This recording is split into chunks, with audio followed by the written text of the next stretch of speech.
Welcome to Black Eyes. Creepy, scary animation. As a kid, you're more vulnerable. Young, small, little naive. I was 8 when this happened. My brother was 13. We lived in a very religious Christian household. My parents were against the whole spirit boards and tarot cards, anything to do with witchcraft and spirit communication. Although my brother and I weren't as religious as our parents, or so we didn't care, or at least my brother didn't. I don't know what happened, but it was probably around winter. My parents went to the hospital to watch over our grandma, leaving me and my brother home alone. My brother, being the social butterfly he was, brought up a couple friends to play games or whatnot. I was the total opposite of that. I don't like people, and I prefer staying in my room, so I did. And they spent the whole night laughing and yelling at each other. I didn't sleep at all. It was until 3 a.m.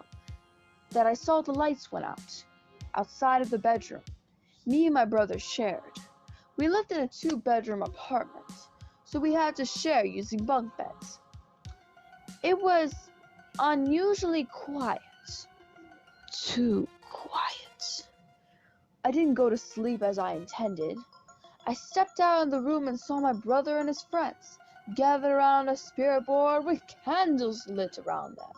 One of the friends asked, "Would you like to join us?" as a kid, I was fascinated by things like spirit boards. I liked learning about the dead, but I was scared.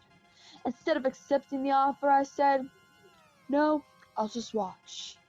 I sat by my brother, desperately trying to stay close to him, afraid of the unknown. It was a bit boring. Not much activity happened. Even if it moved, I was convinced that one of the boys were doing this. Until the candles went out. We sat there in the darkness, silent. I was crying. I hate the dark so much. In my bed, sure, there was a blanket protecting me from whatever I thought was there. But in the middle of the room, I was trembling. Once, one of the guys was trying to look for his phone in his pocket, but he couldn't find it. We remained silent, only the sounds of heavy breathing in the dark. I felt a tug in the back of my shirt. I don't know what happened, but I stood up and started walking to my parents' room, like something was leading me there. But once I started to walk inside the room, the door behind me slammed shut. Bang! Clicking the door. I snapped to my senses. I started banging on the door, begging for someone to let me out. Let me out! I thought they were pulling a prank on me, but once the lights turned on and they started trying to open the door, I knew something was wrong. I felt a presence behind me, and I mistakenly looked back.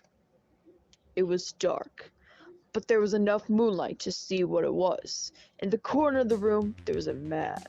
No, a creature. His skin was sickly pale, no life to it.